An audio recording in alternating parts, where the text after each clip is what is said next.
President Trump's sweeping tax cut bill has now passed the House of Representatives, and it's one step closer to being signed into law. The proposal, if it gets signed, would completely reform and reshape our federal budget because it calls for $4.5 trillion in tax cuts and then an additional $2.5 trillion in spending cuts. Now that the bill has passed the House of Representatives, it would normally go to the Senate, but the Senate got impatient. They've already passed their own version of a budget framework, which means now the Senate and the House just have to work together to come up with one version of this bill, one version of this plan. That way we have a single plan to take to the president.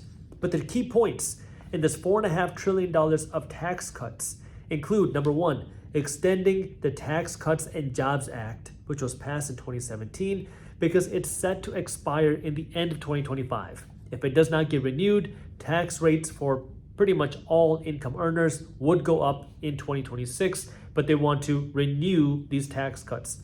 It wants to remove taxes on tips, it wants to remove taxes on overtime income, and it wants to remove taxes on Social Security income.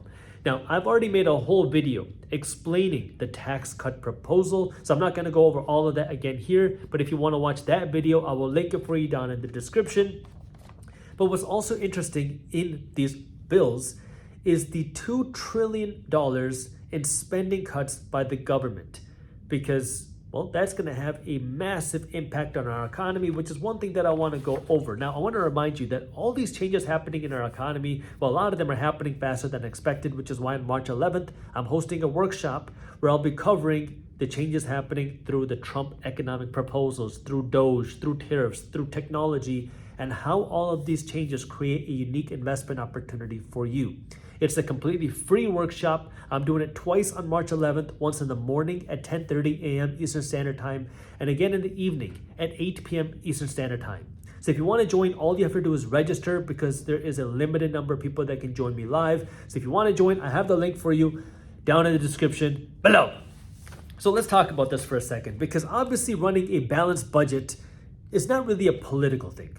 I don't think anybody, or I shouldn't say that, most people are not opposed to running a balanced budget, which is the government generates money from taxes and then it spends less than what it generates from taxes. But right now, we're not doing that. We're running a deficit. In 2024, we had almost a $2 trillion deficit, which means that the United States government generated $4.9 trillion in taxes, but spent almost $2 trillion more than that through debt. And this is where it's a problem. Now, there's a lot of different solutions or ideas on how to fix this problem, and that's where things can start to get political. But the thing that I want you to understand here is this proposal to cut spending, while it's clear the goal with that is to reduce the deficit, I want you to understand how this can impact the economy. Because if we take this one step back, remember, our economic system runs on spending. Every dollar I spend is a dollar somebody else earns. Every dollar you spend is a dollar of income for somebody else. So your expense is somebody else's income. And the largest spender in our economy is not Apple, it's not Amazon, it's not Tesla, it's the United States government.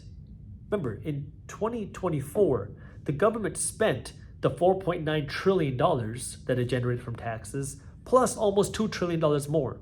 So we're talking about close to $7 trillion worth of spending. And so when we talk about the government cutting expenses, that means the government would be spending less money.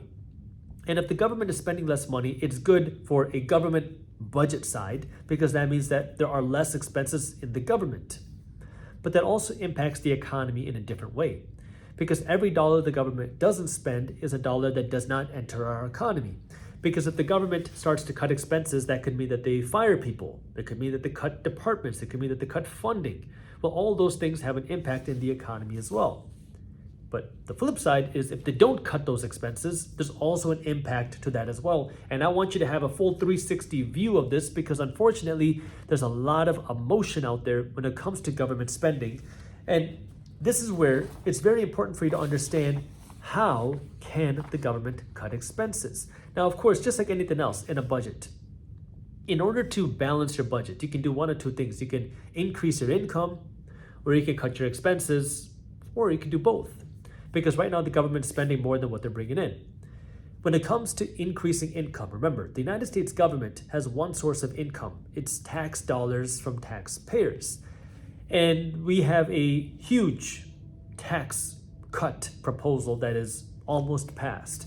So it does not look like the government is looking to increase the income through tax cuts, although you could potentially increase your tax income if the economy were to grow significantly. Because if the economy were to grow, businesses were to make more profits, and people made more money, then people would be paying more money in taxes, because every time people make more money, taxes are going to be higher. The other side is you can cut expenses. Well, again, cutting expenses could include layoffs. It can include cutting benefits. And that has a trickle effect, which I want you to be aware of. For example, in this bill, one of the things that has been discussed is the House Energy and Commerce Committee is tasked to find $880 billion in savings. Well, one of the things that they oversee is Medicare and Medicaid. So the concern is, well, if they cut expenses, does that mean that people's benefits will go down? Does that mean that people's welfare or unemployment checks would get affected? Does it mean that people's social security checks would get affected? Does it mean that people's health insurance on the government would be affected? And what you want to remember is anytime we talk about balancing a budget, you got to look at the income and the expenses side. Every dollar of government spending is a tax, whether the government spends it through debt or they spend it through an actual tax. And so there's really no way around it. Either the government's going to have to raise their taxes to fund their expenses, or if they have to cut the expenses, they have to cut the benefits, they have to cut the employees to pay the expenses. And you might say, well, isn't there a way to win-win where the government can keep employing people? The government doesn't have to fire people. They don't have to cut departments. They can keep giving out aid to everybody. Can't we do that and not have to raise taxes? Well, sure, absolutely. And that's what we've been doing. If the government generates, say, $5 trillion in taxes, and they raise their expenses because they want to keep spending money, they want to give money out in whatever way, shape, or form, it doesn't really matter, that money has to come from somewhere, right? It's not invisible. Somebody actually has to receive a check to spend that money. Well, the government has to borrow that money. Where do they borrow that money from? Well, they can borrow that money from China and Japan and other foreign countries, which have already lent the United States a lot of dollars. Or they can borrow this money from the Federal Reserve Bank, who is a central bank here in the United States. Now, you've probably heard me say this before, but although they're called the Federal Reserve Bank, they're actually not federal. They're not a part of the federal government. They're not a reserve because they're not sitting on any cash reserves, and they're not a bank because you and I can't go there to deposit money. But they have the ability to essentially print money.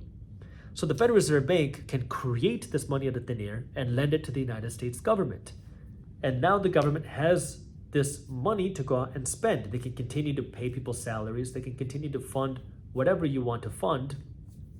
And it seems like all problems are solved. Except, let's take this one step further. If the government can just work to print this money, why do we have to pay taxes in the first place? Why don't we just keep 100% of our incomes? That way, well, we have more money to buy and stuff and pay for our bills, and the government just prints their taxes to do their expenses, to do their spending. That would be even better, because now I have more money to spend and more people have jobs. The government can give more subsidies. They can do whatever they want to do. Well, there is a consequence to this. There's a cost to this. And I said this a lot in 2020 and 2021. But the most expensive kind of money is free money. Because if the government were to do that, that is still a tax. Now it's just a hidden tax. And that hidden tax shows up in the form of inflation.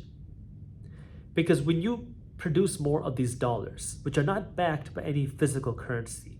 Remember, our paper dollars, what we call money, is not backed by physical gold or silver or anything like that. It used to be, but in 1971, President Richard Nixon took the dollar off of the gold standard, so our dollars are no longer backed by a precious metal. Well, if that's the case, that means that you're printing more of these dollars, which we believe have money. It's a fiat currency, meaning the government says that these dollars, this currency has value. Well, if you keep printing more and more of that, what happens is the value of each individual dollar goes down, effectively causing the price of things to go up. That's what inflation is. Now, this is not a new concept. This has been happening for decades. It's kind of funny because my first video ever to go viral on YouTube was a video that I released in 2016 explaining how inflation works. And what I talked about is this 2 to 3% inflation that we're seeing. Again, this is 2016. Is reducing the value of your savings, of your dollar, and that's what keeps a lot of people broke. It's what keeps a lot of people poor because they don't understand that this is happening. And so the wealthy are investing their money becoming wealthier versus the average person is staying broke because of this. I'll link that video for you in the description as well in case you want to read it. Watch it. But things got amplified in 2020 and 2021. In 2020, we had COVID hit, and that changed our economy forever. We printed between 2020 and 2021 about $5 trillion. We injected that money into our economy. It made people feel rich in the short term. We were talking about this live when it was happening in 2020 and 2021. If you are joined or subscribed to Market Briefs, which is my free financial newsletter, we talked about this then. If you were watching my YouTube videos then, I talked about this then.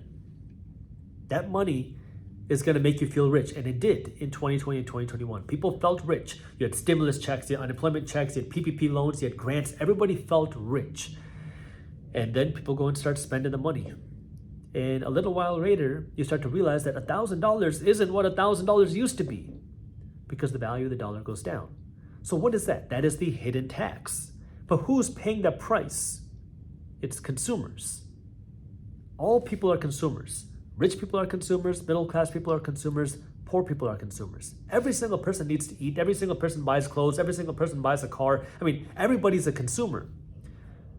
But some people also benefit from this. Who are those people? It's the investors. Because the investors are the one that get to see all the benefit. See, consumers get hurt from inflation because now you have to pay more dollars to buy your guac at Chipotle. But investors see their asset values rise. And unfortunately, most people in America are just employees and consumers. They're not investors. And so when you see inflation happen, that means the salary that you're getting can't buy you as much house. It can't buy you as many groceries. It can't buy you as nice of a vacation. And now we're really starting to see the impacts of that. While at the same time, the people that are investors grew their wealth. Between 2020 to 2025, the reported inflation number, and I say reported because the real inflation for a lot of Americans is actually a lot higher, but I'm going to stick with the reported numbers. Reported inflation is about 23%. The median household income in America grew by around 20%, which means that the median household saw a 20% raise from 2020 to about today. It's estimated because we don't have the final 2024 numbers, but it's estimated. So that means the median household, the average person, did not see their incomes rise fast enough to keep up with inflation. While at the same time, the stock market over that same time period grew by around 80%. This is what it means when people say the wealthy are getting wealthier, the average person, the middle class, the poor are becoming poorer. Why? It goes back to this concept of inflation. And so when it comes to government spending, people want to politicize it, which, I understand why people do that. I don't try to do that on this channel because I want you to just understand what's happening from a financial perspective, because I just want you to be smarter with money so you can take better care of yourself, your family, and your community. I don't care if it's a Democrat or a Republican in the White House. I just want you to know what's going on. And when it comes to government spending, the reason why this is important to understand and why deficit spending is so important to understand and why national debts are so important to understand is because these things have an impact on inflation. And that inflation hurts the average person. To fix that problem takes pain. And unfortunately, there's no way around that. It's kind of like recessions. Our economy needs recessions. You might say, Jaspreet, what a horrible thing to say. Do you not understand that people get hurt in recessions? People lose their houses in recessions? I get it. If you don't have a recession in our economic system, the way it's designed, because we have a credit-based economy, well, you're going to have much bigger bubbles and you're going to have much bigger depressions. And so if you don't have recessions, you're going to have a much bigger problem. You're going to have much more pain. You're going to have much more issues if you don't have those recessions. So that's that. But when it comes to inflation, to really solve the inflation issues, to really solve this problem, to protect people in the future, you have to think about how are you going to prevent future high inflation numbers.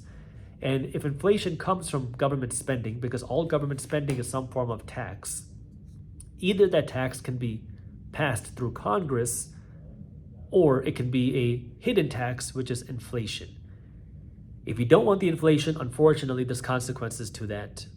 If you don't want governments to cut expenses, there's consequences to that as well. Newton's laws, every action has an equal and opposite reaction. It's the same thing with finance. And you have to understand how this works, because if you don't understand, you're going to get caught up in the emotions and you're never going to be able to find the opportunity. But the reality is, no matter what's happening, there's always opportunity in these changes in the markets.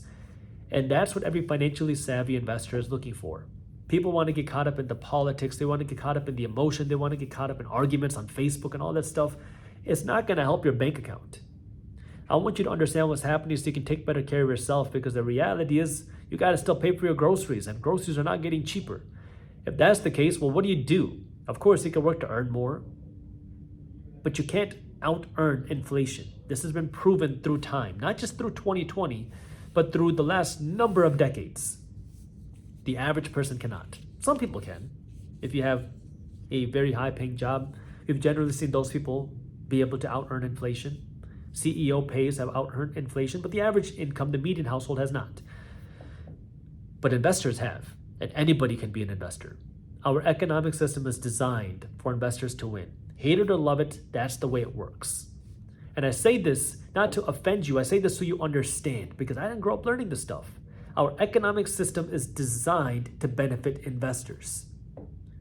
What do I mean? Money flows to investors. When you go spend money at Chipotle, who is the biggest beneficiary? It's not the employees. I mean, yeah, they get to keep their job if people are eating there, but the extra dollars are going to the owners of Chipotle. That's who's getting all the benefit. Who's the owner of Chipotle? It's the investors. It's the people that invest in the Chipotle stock. I'm not telling you what to invest in, okay? I'm a random guy on YouTube. I'm not a financial advisor. Investing has risks. Never blindly listen to a random guy on YouTube, okay? Do your own due diligence. But when people spend money, the ultimate beneficiary are the investors. Number two, inflation benefits the investor. I explained this to you in this video. When you have inflation happen, who wins? It's the investors. Because those extra dollars that have to be spent when groceries become more expensive, when flights become more expensive, when cars become more expensive, those extra dollars ultimately go into the hands of the owners, who are the investors. And our tax system also benefits the investor. How do I know that? Well, as a licensed attorney who spent a lot of time studying the tax law, who's now your attorney, what I can tell you is our tax code taxes you differently based off of how you earn your money. If you are a W-2 employee, you pay the highest tax rates that our tax code has to offer. It's called ordinary income tax rates. Some people call them earned income tax rates. Same thing. Those are the highest tax rates that our tax code has. You also qualify for the least amount of deductions. When you become an investor, you fall into a different bucket of income category. You're no longer earning money. This is considered portfolio income, sometimes passive income, depending on how you're generating your investment income. This investment income, your capital gains, comes with lower tax rates and potentially higher tax breaks, depending on how you earn that money. This is how our economic system works. It is designed to reward investors, but we're never taught this. That's what I want you to understand. People get caught up in the emotions. They want to fight and argue. I just want you to understand what's happening. That way you can take better care of yourself, your family, and your community. And again, I have a bunch of resources for you down in the description. If you want to join me on my workshop on March 11th It's going to be a ton of value. I would love to see you there. Market Briefs is my free newsletter for investors. And of course, if you want to watch my video from 2016, don't mind the way I was speaking back then, because I was still learning how to talk on YouTube. That was the first video to go viral, but I have those resources for you down in the description as well. And with that, I'll see you on YouTube tomorrow.